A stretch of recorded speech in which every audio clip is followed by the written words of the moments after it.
In this movie, we'll be creating new text display objects. To create text, we'll use the display.newText method. Let's create some text called foo. For the first argument, we'll pass in the text we want to write.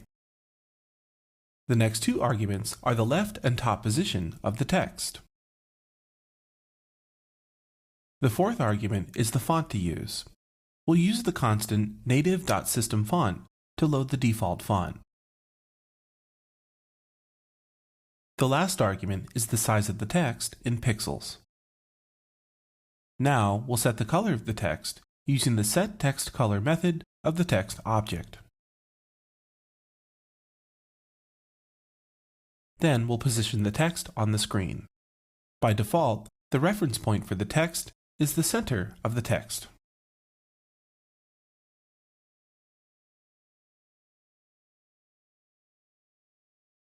To change the text of a text object, we'll affect the .text property of the object.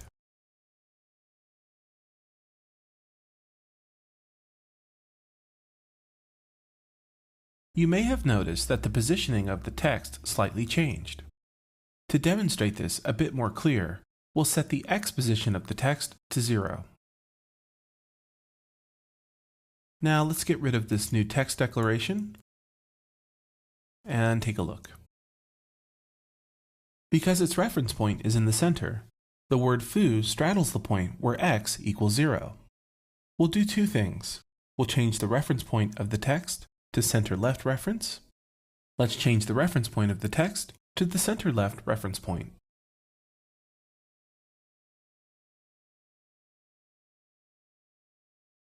We'll take this declaration and we'll move it just before the positioning.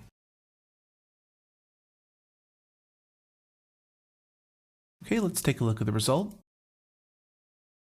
Now you can see that the text is essentially aligned to the left. Here's how we can change the text after the text object has been created.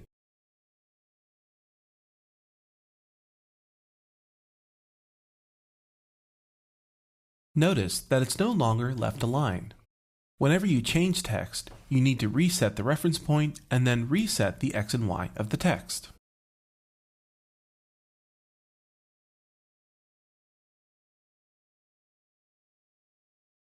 This can get to be kind of cumbersome to continually set the reference point and the new X and Y for the text. We'll create a new method for the text object called updateText. This will allow us to set text, and the text will automatically update its reference point and X and Y location. We'll do this by typing function foo::updateText. The argument will be txt, so this is representative of what we'll pass into the function, which will be a string. So within the function, we'll type the following. Local old x equals self.x. Local old y equals self.y. What we're doing here is we're storing the current positions of the text object into variables called old x and old y.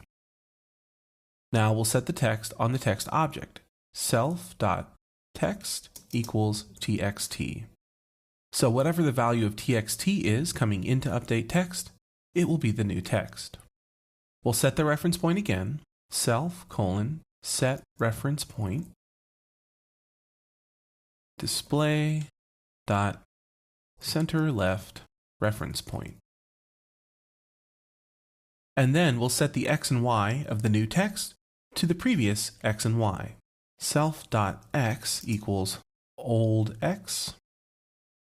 Self.y equals old y. Okay, we'll save it and we'll delete our previous change. And now we'll update new text by calling foo updateText, and we'll pass in more foo. Okay, let's take a look at the result. The result is the same because our new updateText method took care of the positioning of the new text.